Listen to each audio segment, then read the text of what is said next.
I'm Chris, your MC for the day, and we have a very important and interesting session, especially for those of you who want to become more involved in research, patient engagement, or mentorship.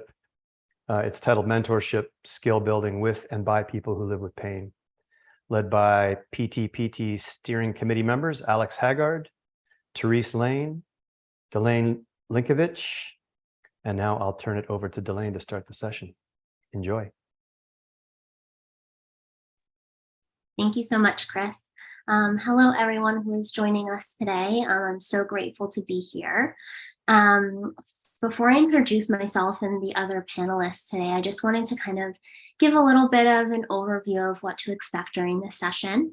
So really the purpose of this session is to kind of help people who live with pain, who are wanting to become involved in either advocacy or patient engagement, or many of the other things that we can do with bringing our expertise and our lived experience to the table.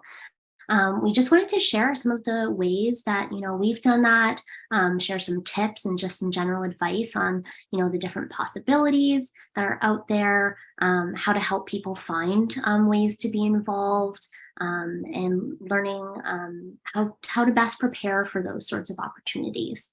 And so we kind of decided that this session would be more of a discussion between myself, Alex, and Therese. So we'll start with introduction. So I'll start by introducing myself. So as I mentioned, and as Chris mentioned, my name is Delane, and my pronouns are she, her. Currently, I'm in Guelph, Ontario, which I'd like to acknowledge is the stolen land and traditional territory of the Anishinaabe, the Attawandaron, and the Haudenosaunee people, and the treaty lands in the territory of the Mississaugas of the Credit. I live with chronic pain. I'm a sister and a daughter of family members who live with chronic pain. I'm a PhD student researching pediatric pain. I'm a wife and I'm a friend. I'm a white woman with blonde hair and green eyes, and today I am wearing a leopard print sweater. So now I'd like to pass it along to my fellow panelists. Maybe we'll go with Alex. Hi there, I'm Alex Haggard. My pronouns are they, them. I'm joining you from so-called Kingston, Ontario, which is the unceded territory of the Haudenosaunee, Huron-Wendat, and Anishinaabe. In making land acknowledgements, I also want to acknowledge that land acknowledgements are the start, not the finish line of truth and reconciliation, and we need to view them as an opportunity to think about how to incorporate material practices of truth and reconciliation within our work and our day-to-day lives. I am a design researcher, and I also consider myself a patient advocate. I've lived with chronic pain since I was about 4 years old, but wasn't diagnosed until I was 30. I am very interested, therefore, in sort of advocacy that supports people who are struggling with accessing diagnosis and sort of going through that part of their journey, and that also, works on increasing systemic capacity for access to diagnosis for people with, perceived rare, poorly understood, hard to diagnose conditions, as well as, sort of intersectional identities that tend to reduce their access to diagnosis and to healthcare. So yeah, that's sort of my focus in advocacy, and it also bleeds into my work as I work in the digital health field. So I will throw it to Therese now. Hi everyone, I'm Therese. I'm calling in from Toronto, which is from the Anishinaabe, the Wendat, the Haudenosaunee. Sorry, please excuse me. And the Mississaugas of the Credit First Nation. I have lived with pain since childhood. I am also a substance user, and past substance user. That is where I found my passion in wanting to make a difference. I saw the inequities in this space, and it inspired me to do something about it. So been in this space since 2016, and I love it. So that's all about me. Thanks, Therese and Alex. I'm really grateful to be sitting here and sharing this space with the two of you today. And I'm really excited to get to talk about our experiences and share, some advice and some tips with everybody who's joining us today. So I think first, maybe we'll start by talking about what it means to get involved. And then we can kind of talk a little bit about building our skills to actually being involved. So just to kind of tee things off, I guess, I'll share my experiences of how I became involved. So actually, it was in my undergraduate degree. I had been living with pain for already quite some time because I've lived with pain since I was a young adolescent. And I kind of like had this itch, and I just felt like I needed to be doing something, something to give back to the community, the pain community, and something to kind of use the experiences that are quite difficult, and especially were extremely difficult for me as a young adult young person living with chronic pain, and help bring awareness to that. And so I really didn't know what to do. All I knew is that I wanted to do something. And I feel like that's something that I've spoken with other people about is quite common, right? We know that we want to do something, but we don't know where to start. And so I think, hopefully after today's session, we'll learn a little bit more about maybe where you can get started. And for me, I started reaching out to just about anybody whose name popped up when I searched pain in Canada. And, I was connected with some wonderful people who then brought me onto the Chronic Pain Network. And that's really where I had my start. So I kind of started with the Chronic Pain Network a little bit after it had been started. And that's where I first met Therese, who was such a wonderful role model for me. And now I get to work with Alex as well at the Chronic Pain Network. And so I'm just really grateful to have joined through the Chronic Pain Network, which has kind of brought me into this space. And I've honestly feel like I've really grown as a person through the Chronic Pain Network. And I think Therese can speak to the fact that when I first joined, I was quite quiet and I didn't really know what to do. And now that's definitely changed and I'm not as quiet anymore. So I think just kind of my first little tidbit is that really getting involved can help you grow as a person and allow you to grow new skills. So I'd pass it along to anybody else who wants to join here. Okay, I'll go.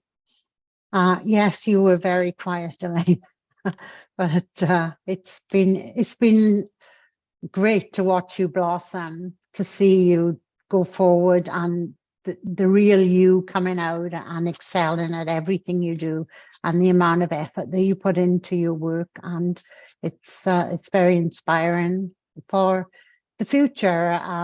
You're just starting out on your career, which we are all fortunate that you are working in the field of pain and that you are going to make a difference. I got involved in patient engagement at the gym. My workout buddy is Jennifer Stinson, who I happened to mention one day that I lived, and she signed me up to everything. All of a sudden, I was all on these committees and filling in forms and going places, talking to people. And that's where I was introduced to the Chronic Pain Network. Showed up every week, didn't know what on earth I was doing, just figured if I show up long enough, something will click. And it did.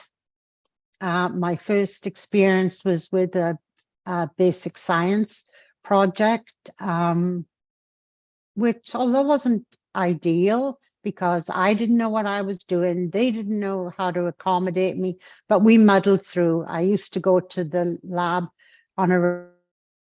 and I would talk to the students, the trainees, and it was it was a learning experience. Nothing that I have done has wasted my time. I've learned from everything along the way.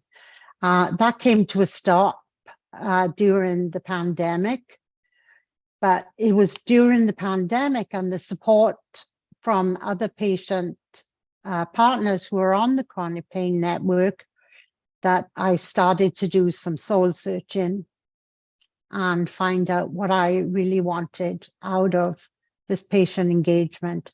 And that's where I looked inside myself, got brutally honest with myself, and felt safe enough to say, okay, yes, I have mental health issues. I've had substance abuse issues. And I want to make a difference. And this would be a personal thing, but I don't say no. If I love to learn, and it has been great because that's where I've made most of my connections. So that's a little bit about me. Yeah, I relate, Therese, to what you say about sort of doing some soul searching. And I often joke that I spent, in my late 20s, I spent 3 years being pretty much entirely housebound, other than being taken to doctor's appointments, and largely bedbound as well. And I often say that those 3 years were like the world's worst spiritual retreat of my life, because that I wouldn't wish them on anyone. But at the same time, it really clarified for me, yeah, sort of like what I wanted to do with my life and my work and my career. And by that point, I already had a background as a design researcher, and specifically a sort of healthcare service design researcher. Interestingly, I'd always sort of had a desire to work in sort of around improving healthcare, but I wasn't quite able to articulate why, because I sort of had been struggling for so long to get a diagnosis. I dealt with so much gaslighting around the validity of my symptoms and my pain that I sort of thought, oh, I don't actually count as chronically ill or chronically pain or disabled. But by that point, by the time that I sort of became unable to work in any kind of paid capacity or take care of myself, it was pretty clear that yes, I did count. And so I think I had a slightly different journey in that I had a very clear idea of sort of what I think I could bring to the table and what I wanted to do, which was that I had that expertise already in sort of knowing how healthcare systems work, in doing design. And so I wanted to be, and I also, as I was sort of navigating the healthcare and welfare systems, I was experiencing them both as a patient, as someone seeking social services, but also as a designer, as a researcher, and sort of analyzing the problems that I was encountering and the ways that they could potentially, hopefully, be fixed. And so I wanted to get involved in advocacy from that perspective, with trying to bring a design perspective and a qualitative research perspective to improving equity within our healthcare systems, because in a lot of ways, and our social service and our housing systems, just so many systems are designed with, we say people fall through the cracks, but really these are massive holes and people are shoved through them, like the way they're designed. So I spent the first few years sort of, I at the same time being housebound, I was living in my parents' basement in sort of more or less rural Ontario. It's sort of becoming less rural as Toronto creeps outward. But I had very little access to any kind of social life other than sort of through online, so through Twitter and things like that. And I tried to become involved with disability activism and advocacy, but I found that there was never, I believe very strongly in sort of principles of the disability rights and disability justice movements. And I found that there was not often a lot of space made for the specific concerns of people with chronic illness and chronic pain. Especially people with sort of undiagnosed, because the whole framing of that movement is around the ways that you're discriminated against when society labels your body as wrong. But when you're undiagnosed, society's telling you there's nothing wrong with you at all, and you're begging them to recognize that there is. So that wasn't sort of quite the right fit, even though sort of philosophically it matched what I wanted to do. And I sort of, through sheer luck, I would say, I'd had some terrible experiences with my local hospital. They sent out, sort of their annual or biannual questionnaire about your satisfaction. I responded quite candidly. And they had a note at the bottom that you could apply to become part of their pay. This was back when they had the Patient and Family Advisory Committee, which I think has shifted in structure in the last few years. So I applied to join that and was part of that for a few months before I ended up moving to where I am now in Kingston. But it was through that work that I got connected with Dawn Richards, who was one of the founders of this conference and is an incredible connector within this area. And so she's amazing. She's brought me in, really welcomed me, and sort of invited me to opportunities. And through that, I found this amazing community. And now I feel like I'm doing the work that I've been wanting to do for a long time. Thanks, Alex. I think that idea of community and being able to network and meet people can definitely lead to some really amazing opportunities. And I think we'll maybe talk a little bit about that later. I am realizing I got so excited to get started in this session that I did not mention where questions should go. So I just wanted to take a moment to say that since we kind of want this to be more of a discussion, feel free to pop your questions in the Q&A box in the feed loop chat, and we'll try and answer them as they come. But so yes, I just want to take a moment to do that. So I think, I don't know, maybe it would be helpful if we could talk a little bit about what kinds of organizations we're involved with, and maybe if it's relevant, how we got involved in those. So I know we've kind of already started to do that, but I think it might be helpful for people to learn about what's out there. Don't know if anybody wants to take the first. I'm happy to take this. So I'm involved with a few, and I think there's going to be a fair bit of overlap between the three of us, but I'm involved with Pain Canada through work on the steering committee, as well as I organized a webinar back this summer around chronic pain and mental health. Hopefully I will continue to be involved with Pain Canada. I think the work they do is really important. And it's really through this connection with Pain Canada and Pain BC and this conference that things have sort of branched out. I was also part of another conference founded by Dawn Richards this year. It was the inaugural PXP conference on patient engagement, which was really incredible. It was a steering committee composed entirely of patient researchers around improving patient engagement within research, both for researchers to be able to do better research, but also to improve the experience for patients. And I'm now doing some work. I'm also part of the Knowledge Mobilization and Implementation Science Committee with the Chronic Pain Network, which again sort of branched off of this work with Pain Canada. And then I'm now also working with Dr. Claire Ardern, who's based at UBC, and is doing some really cool work in the digital health space around improving equity within that. And again, connection came through Dawn.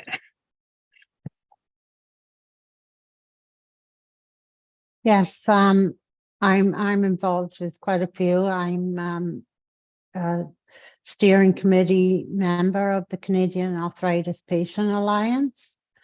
I'm still on the patient engagement committee of the Chronic Pain Network in its second iteration.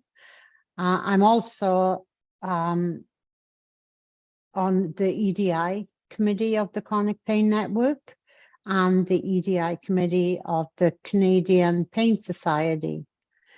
I'm on the patient advisory board of Creaky Joints as it comes into Canada. And I'm on the leadership team of the Pepper Project. I also do some, I'm on two of the working groups of the health standards, looking at substance use and mental health issues, which is slow starting, but I have faith that it will all come together.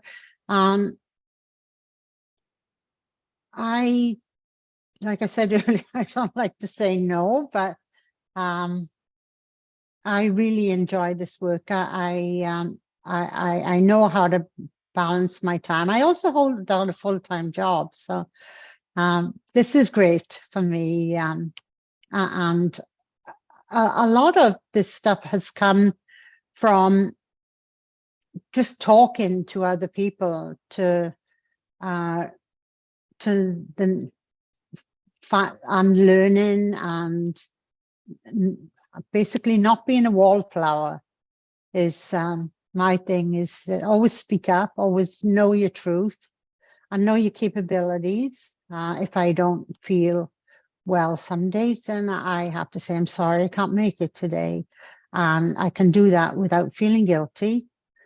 And that's another thing, because that's I've learned a lot about myself, and I don't think I would have done that without getting involved with other people and their issues. And it's taken me out of me anyways. I don't focus on my pain and my problems. I would rather see change happen. But I do need to be taking care of me too. So I think that's the balance that I've learned anyways. Thanks, Therese. I'll speak to that as well. And then I know we have a question that came in through the chat that I'll read in a second. A lot of the things you just said, Therese, really resonated with me. Like you were saying, it's really important to speak your truth and to know what you want to be involved in. And I think in terms of what I'm involved in, I used to say yes to everything, and then I had to personally, for me, learn how to say no, because I was so excited to be involved in everything, and I really wanted to share my experiences and also amplify the voices of people who live with pain, and then at the same time, it became a lot at one point. And so I really had to take a moment just to learn how to say no, which now I just find that it's important. I choose something if I really see the value in it and I can really see myself contributing in a way that can be helpful. And for me, I am involved in the Chronic Pain Network, as I've already mentioned. I was involved in the first iteration and now in the second iteration as well. And I feel so lucky to be a part of that. I'm involved in this wonderful conference, as well as I used to be involved in SKIP, which is a solution for kids in pain, given my pediatric pain experiences. Unfortunately, I aged out of that. So, I still try and help out where I can. And then I'm also a patient partner on a lot of different research projects. And I really do love that, because I think one of the things that, maybe we'll talk a little bit more about in kind of the second half in terms of building your skills is it's really important to know what your strengths are. And so for me, I wear a lot of hats, as I'm sure lots of people in the pain community do. And so not only I'm a person who lives with pain, but I'm also a PhD student, like I said, researching pediatric pain. So I really do like to help with patient partner activities, because I can bring kind of my research hat and also my personal lived experience hat. And I think another one thing that I just wanted to mention from what Therese said is it's also really important to know what's important to you. And so the other thing is, if you're looking out there and you don't see something that kind of fits to what you want to do, you can always, even though, it may be hard and it, may take some people to help, you can always start something yourself. This conference was started from a conversation between a couple of people who live with pain, and we were like, wait a second, there's a huge gap and we need to fix this. And now we're in our second year, and we have like almost 900 registrants. And so the thing is if you have a passion for something, you can do it. Reach out for help. You don't have to do it alone. There's a wonderful pain community of people living with pain and people who are advocates for us, like some of the people who have already been mentioned by Alex and Therese, who can help. And so I have a couple of questions coming in here. The first one is, what would you say are the biggest challenges and benefits to offering support?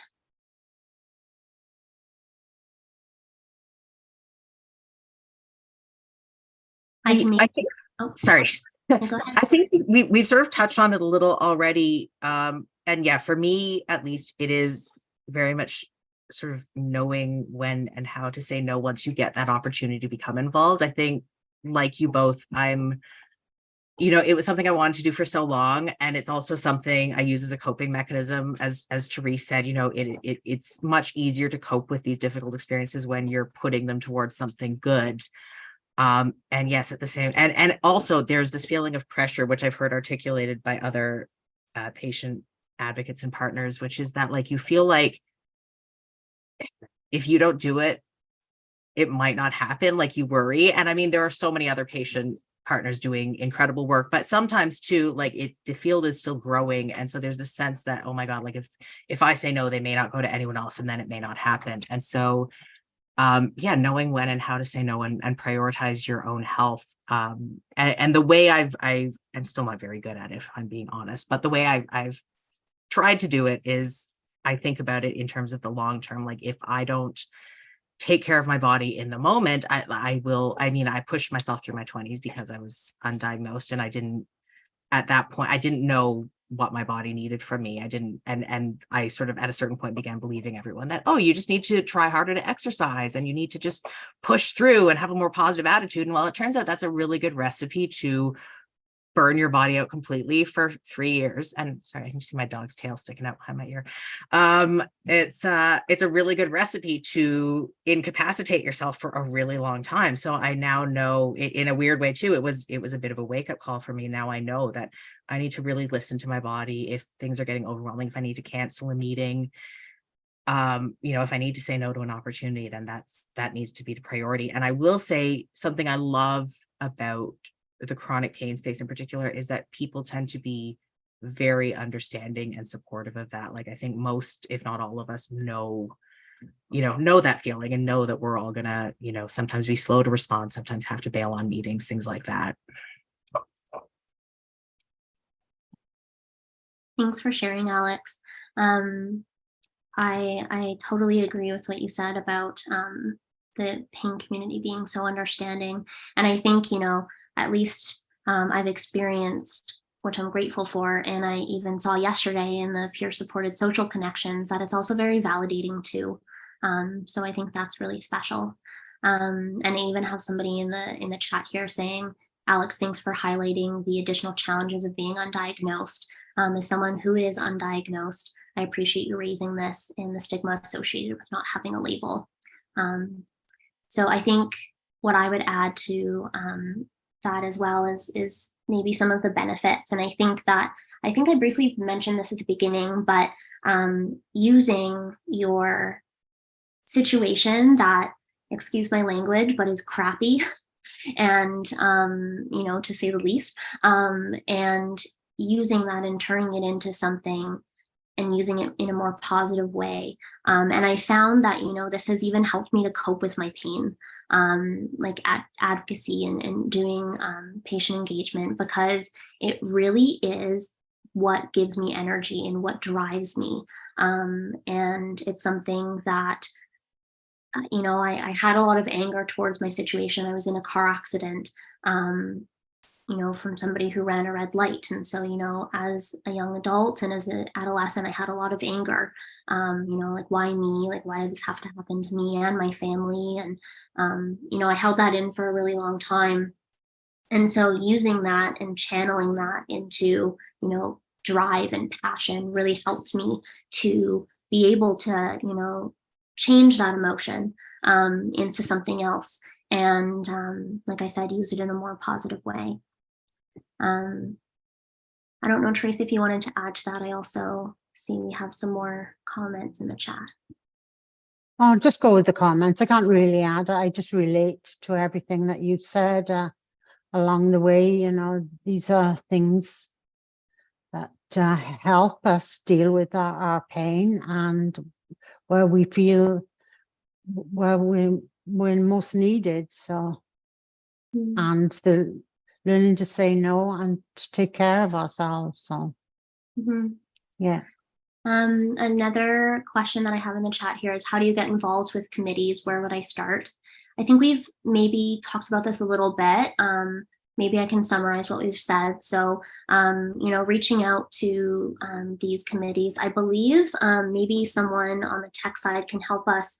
We came up with a list of different organizations and groups that, you know, we're involved in, and have also mentioned some others. So maybe we can pop that onto Feedloop. Reaching out to those people, you know, also just looking online and seeing what types of groups and organizations are out there, connecting with them, connecting with other people in the pain space. You know, that's often where I learn of different opportunities, and you know, oftentimes we'll even help each other out, right? Because we all have different experiences. And so if I know that, you know, somebody is looking for, you know, support from somebody with a certain type of lived experience with pain, and I know somebody like that, I can reach out to them. So again, I think there's really power in community. The other things that are here, are there any careers and avenues in advocacy? Is everything mostly volunteer work, or are there gainful employment options out there? And I see Alex would love to take this one, and I might have something to add as well. So I'll let Alex go ahead. Yeah, I feel sort of very lucky in that I sort of had this design research background by the time that I realized I wanted to spend a lot more of my time doing advocacy kind of work. And I also feel very lucky in the job that I landed in, which is for an organization called Wellness Together Canada. They provide a free at point of service access to mental health supports for people in Canada and Canadians elsewhere. And, you know, it's exactly the kind of work that I want to be doing. My role is as product accessibility lead. So basically I'm advising on how to make the website more usable and inclusive for people with disabilities in Canada. And one of the things that I am trying to do in that role, digital accessibility is often thought of in terms of people who use very specific assistive technologies, such as screen readers, alternative forms of navigation, like using a keyboard or a switch device. But one of the things that I'm trying to do, and that I have the freedom to do within this role, is to advocate for broader internal standards that think about, like, what are ways that using a website can be really tiring for someone, or it can be emotionally draining. And also advocating, even though my role is technically in the product side of things, working with our programming team to research, you know, what are the kinds of mental health supports that disabled people and people with chronic pain, people with chronic illness, neurodivergent people in Canada actually need access to, because oftentimes the things that are recommended for and that work well for someone who is sort of, you know, I don't want to say normal, but who who is not chronically pained, who is not neurodivergent, but is struggling with sort of a fairly acute sort of not self-sustaining mental health struggle. The things that they need, the things that work for them are different for us. Like, you know, so often it may work for some people, but sort of just pushing through the pain is advice that I got a lot, and just sort of think positive. But for me, thinking positive is a really good way to make myself really, really ill. And so I need resources that sort of have that nuance for, you know, recognizing what your body's telling you. Similarly, one of the symptoms of one of my autoimmune disorders is that when I'm having an anaphylactic reaction, and this actually happened just last week, that can present like a panic attack. And I thought for a few days that I was having a panic attack. And then finally, all of the things I was stressed out about had gotten sorted out, and I was still having this feeling. And I was like, oh my God, I need my EpiPen. And so things like that, you know, if you're undiagnosed, if you're someone who's going there being like, why am I anxious for no reason, you can easily get led down a pathway where you're sort of, you're getting resources that help you self-gaslight rather than getting you the help you need. So encouraging this organization to do this research with people with lived experience, and also to then co-design hopefully better resources for the wide range of experiences that we have. But anyway, point being, I would say looking in the digital health field in particular is a good place to start, especially if you have sort of expertise in design, or you can gain expertise in design. You can also gain expertise in design in UX research by being a patient partner, because there's a huge overlap between the field of UX, user experience research, and what we do as patient partners working on research projects. And the digital health field is a space where there are quite a lot of jobs at the moment. There's quite a lot of funding. And especially, I would say, if you can get in at sort of a smaller company or a startup, not always, but there may be more room for you to define your own role and to contribute to the values and the development of the organization. Whereas if you're going in somewhere that's very large and established, and it can be a lot harder to shift things. So I would say sort of strategically, that is one approach. And there are also, increasingly roles that I'm noticing, if you look, it's sort of about knowing the keywords. It is, finding job roles is itself a research project, and like knowing the keywords to look up. So like EDI is a big one now, looking for equity, diversity, inclusion. Similarly, things that are focusing on inclusion, diversity, patient engagement. There are increasingly, I'm finding, roles available. And what's one really nice thing since the pandemic is that a lot more of them are remote, which I think opens a lot more of them up to a lot more of us. Thanks, Alex. I'll just add a little bit onto there, and then I know we have one more question, and I know that there were also some other tips and pieces of advice that we also wanted to share. So I would just add on to that in terms of, I think you can also be creative in how you use your advocacy role. There are, like Alex has mentioned, specific careers that you can, that are specifically for advocacy. And I think you can always be an advocate in whatever career you choose. So for me, I'm studying to be a clinical psychologist. And in my research, I'm always advocating for including people with lived experience. I'm advocating for, conducting research on what really matters to people living with pain. And as a clinician, I'm really advocating for the patients that I have and that I see. And I think that, again, I've seen lots of people who live with pain make a career out of advocacy, and by doing public speaking engagements, and again, doing patient partner work, and really just using all of that lived experience to create kind of a DIY career for themselves, which is really incredible to see. So I can see we've posted some of the resources in Feedloop if you're not, and I think also maybe in the webinar chat. So if you're having a hard time seeing those, just let us know and we can repost them. The other question, so we have two, a comment first that I'll read is, living with chronic pain for 20 years. I'm now a senior and feel that I've been shuffled to the side because of my age. We are often not taken seriously. Our bodies tend to break down the older we get. I can't speak to that specifically. I see that Therese has muted. Oh yes, I can relate to this. It's almost like it's expected that you're going to be in pain. Well, it's your age. This is what happens. But don't buy into that, for goodness sakes. You're not meant, just because you're older doesn't mean you have to put up with it.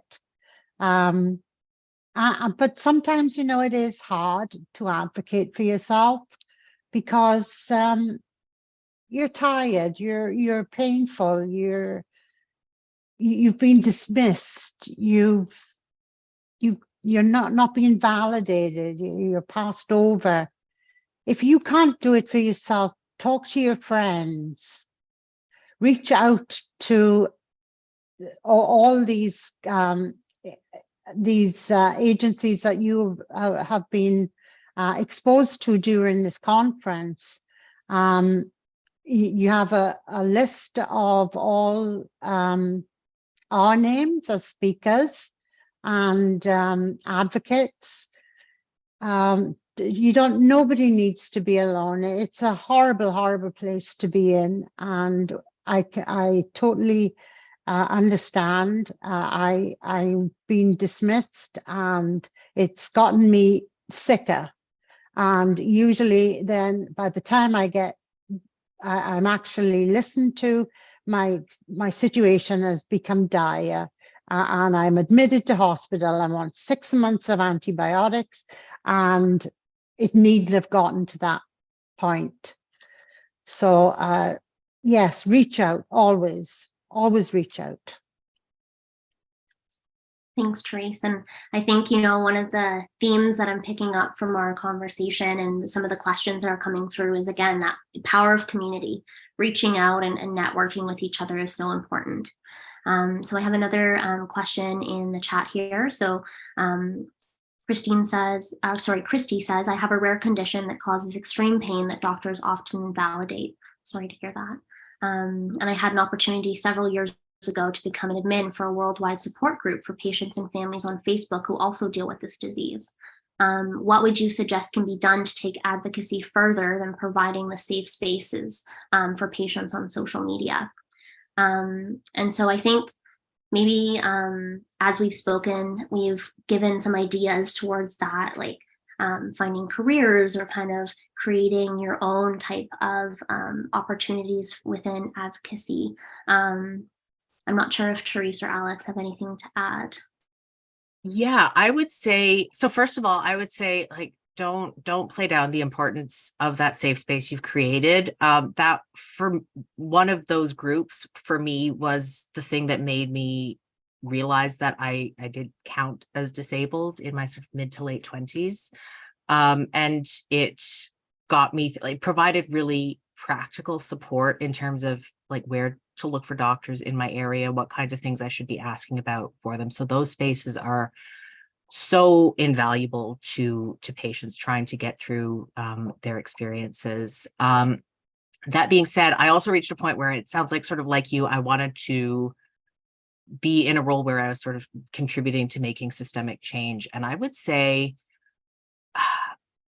maybe like the area that you want to be working in is sort of health systems change, whether that's systems and service design or policy making. And I think the best way to, or one of the best ways to do that might be to actually reach out to sort of start looking at researchers in, I say in your area, but actually even with sort of the increasing acceptance of remote work, that's less necessary. Look at researchers in Canada who sort of, do keyword searches at some of the universities to see if anyone is doing research in a field that interests you, and not necessarily just your specific condition, but, doing research around health justice, around, healthcare policy, around digital health, around health equity. Health equity would be a big one to look for. And I know that U of T has a program on that. And a thing, it's funny, it's a thing I did regularly when I was a student, sort of looking for research roles in the summer. And then it never occurred to me to do it as, as a prospective patient partner until someone else mentioned it a little while ago. But you can literally reach out to researchers and say, I'm really interested in the work you're doing. Here are the ideas that I have. Here are the skills I think I can bring to the table. Do you have any capacity? And I think I think one of the things that discouraged me in the past is that there was very limited research funding for researchers to hire anyone who is not a current student or employee already at the university. But that is something that's shifting too, that we're seeing. CAHR, which sort of the healthcare granting body in Canada, actually has dedicated streams now to funding, patient partnership within research. And similarly, some universities also have specific pools of funding dedicated to community engagement. So that I think there is more opportunity for that now. And that kind of approach allows you to really get into the specific area that interests you and where, you have the skills to contribute what you want to. Thanks, Alex. I love how you mentioned like reaching out to people. And I think I acknowledge that can be scary as somebody who was absolutely terrified to do that. And I've also seen the really beautiful things that have come out of it. So I know it's hard, but if you have that passion and you know that you have that expertise, you have that experience, put yourself out there. It can really make a difference. And so I don't see any more questions so far. So maybe shifting into kind of like the end of this session, I wonder if Alex, Therese, and I, if it would be helpful to kind of give our top 2 to 3 ideas for how people can build their skills and getting involved. So I can just kind of start quickly by giving like my top 2 to 3. I think it's really important to have kind of like an elevator pitch almost ready. If you don't know what an elevator pitch is, I highly suggest you look it up. I believe we popped it in the chat, a way to perfect an elevator speech, but really just your name, what you can bring to the table, and especially why you want to be involved in that specific opportunity. I think that's really important to know exactly why you want to be involved and make that heard. I know I've said it a million times and I'm not going to stop because I think it's important and it's definitely helped me. But I think connecting with people, find like a mentor or a role model or somebody who's been involved in the advocacy space or in patient engagement or who is on a committee, speak to them. I've learned so much from the folks here, as well as everybody, at the Chronic Pain Network and on the Putting the Pieces Together Conference Steering Committee. And, it's been such an incredible growth step for me to be able to connect with these people and learn from them. We all have expertise and experience that we can learn from. Maybe I'll pass it over to whoever wants to go next.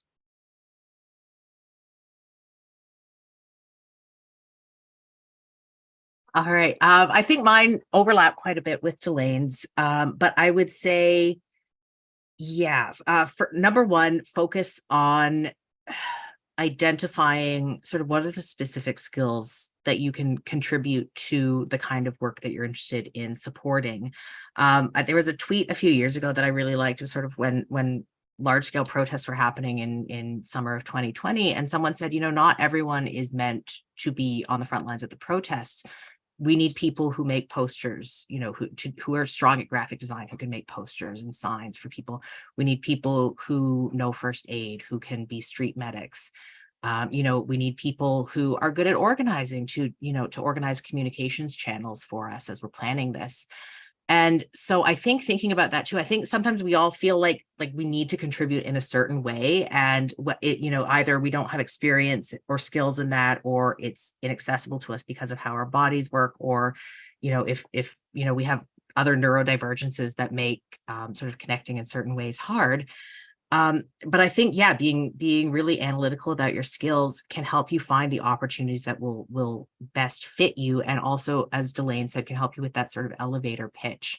I think similarly, as you're looking at opportunities, be critical of the opportunities that you're looking at and make sure that they're aligned with the way that you're thinking about things, with your sort of ideology or your philosophy of how we should be approaching things, because when you have a genuine passion for something and when you know why you want to contribute to it, again, I'm sort of echoing what Delane said, but that makes it easier to get involved if you have a really specific reason for why you want to get involved. And I would also say possibly just start, if you have ideas too, just start posting and writing, and it can feel really thankless at first. But that's sort of how I built up my community. Again, I was very, very isolated. So I didn't have much else to do with my time or much capacity to do much else. So I started posting a lot on Twitter, and I joined some Twitter chats within the disability community, and then sort of gradually found chronic pain and chronic illness communities related to those as well. And those were really helpful. They provided me with some advocacy opportunities, more so, especially once I found chronic pain and chronic illness spaces. But they also helped me hone, figure out what are the ideas that I'm thinking about, what are the ideas that I want to bring to the table, and that was really, really helpful. And I also want to acknowledge that now that Twitter, X, whatever is slowly becoming more defunct. Like that is a challenge, but there are still platforms out there. You know, I know a lot of people who've started Substacks, people have sort of moved over to Mastodon or Blue Sky. So in some ways it's scary that Twitter is disappearing, but like there's also an opportunity here now where we can build some more hopefully really interesting spaces on these other platforms too. I don't really have too much more to add to that. I just think whatever you want, go inside yourself first, find out who you are, what you want to give of yourself, where you can feel safe, where you can be yourself, and just go for it. Be fearless.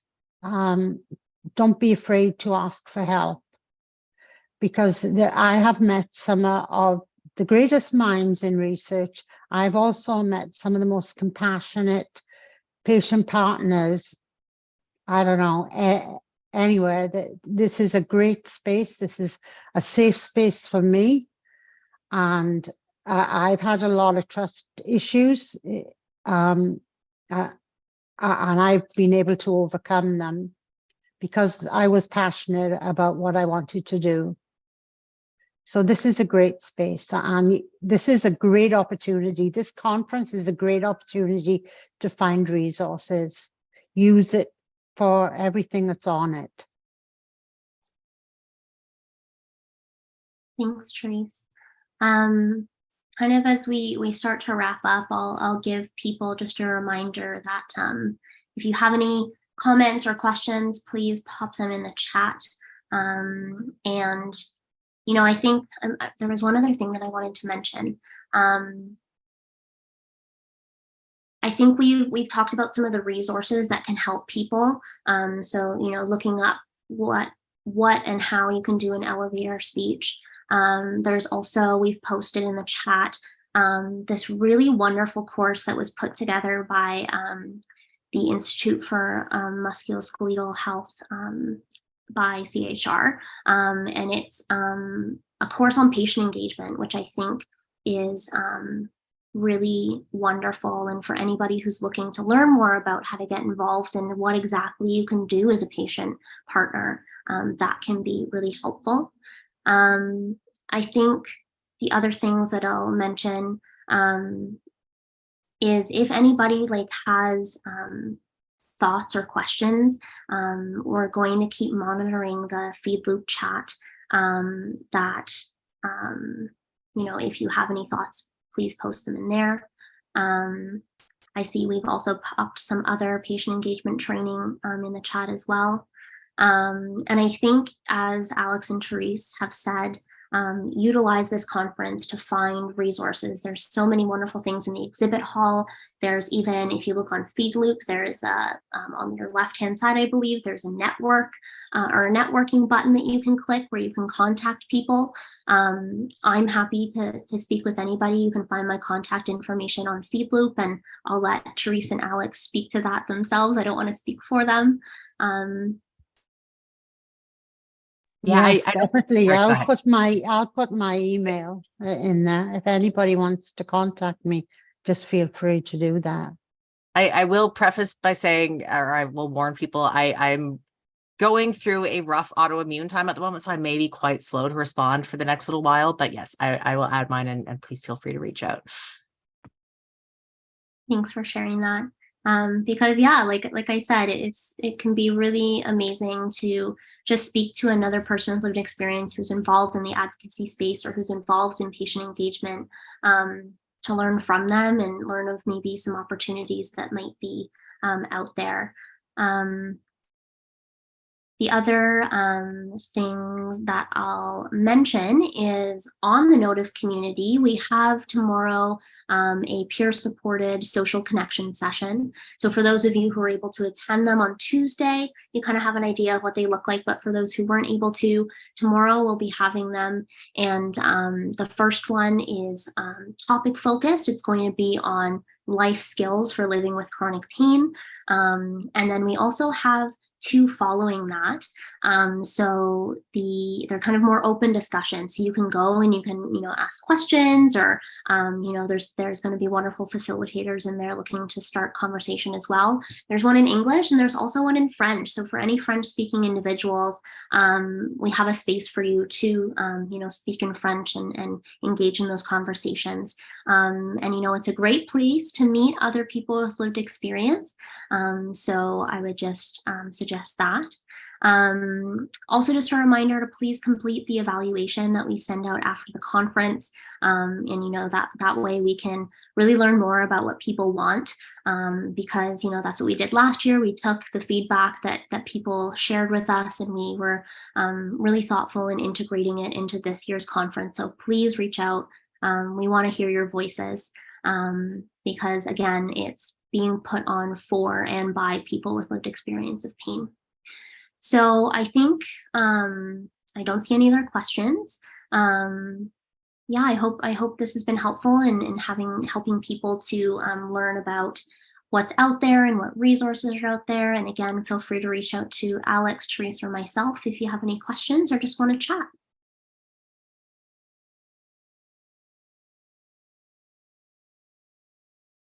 Wow, thanks so much, Alex, Therese, and Delane, for sharing your involvement as patient partners and the paths that got you here. I know you all do incredible work.